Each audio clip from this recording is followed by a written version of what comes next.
নমস্কার, লোকনাথ বাবা অমৃত কথা চ্যানেলে সকল দর্শক ও শ্রোতা বন্ধুদের জানাই আন্তরিক শুভেচ্ছা এবং ভালোবাসা। আজকে আমরা ভিডিওতে জানতে পারবো আপনার যদি কোনো অর্থ আসা বন্ধ হয়ে যায় তাহলে কি করলে আপনি সুফল ফল পাবেন। চলুন ভিডিওটি শুরু করা যাক। ভিডিওটি শুরু করার আগে আমার চ্যানেলে যারা নতুন তারা চ্যানেলটিকে সাবস্ক্রাইব করে পাশে থাকবেন। এটি একবার করে দেখুন, বাড়িতে অর্থ আসবেই। আপনার বাড়িতে যদি অর্থ আসা বন্ধ হয়ে যায় তাহলে শনিবার দিন সন্ধেবেলায় একটা তেজপাতা নেবেন, দু টুকরো কর্পূর নেবেন এবং দুটো লবঙ্গ নেবেন। তারপর সেগুলিকে কিছু একটা পাত্রের উপর জ্বালিয়ে নেবেন। এখান থেকে যে ধোঁয়াটা বের হবে সেটা আপনি প্রত্যেকটা ঘরে দেখান। পরপর 5 শনিবার এটা করবেন, ভালো ফল পাবেন। জয় বাবা লোকনাথ নামে এটা সমর্পণ করবেন। 21শে জুন 2025 এই বছরের সবচেয়ে বড় শক্তিশালী দিন। এই দিনটিতে 4টি কাজ করুন যা আপনার সুফল হবে। এই দিন এই 4টি কাজ না করলে মা লক্ষ্মীর বাস হবে না।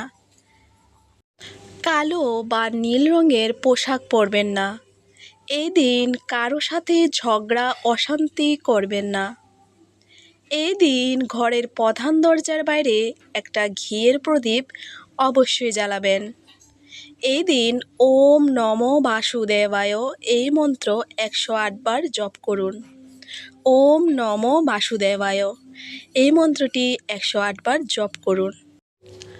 লোকনাথ বাবার কিছু মূল্যবান উপদেশ নিচে দেওয়া হলো যা মানুষের নৈতিক, আধ্যাত্মিক এবং মানসিকভাবে উন্নত হতে সাহায্য করে। সাধনা করো, ঈশ্বরের নাম জপ করো, জীবন আপনার কল্যাণে রূপ নেবে।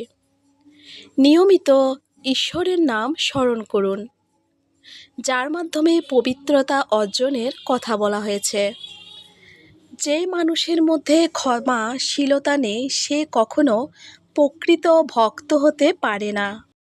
ক্ষমা ও সহনশীলতাকে তিনি ভক্তির মূল ভিত্তি হিসাবে দেখেছেন। অহংকার মানুষকে ধ্বংস করে, নম্রতা মানুষকে ঈশ্বরের কাছে পৌঁছায়।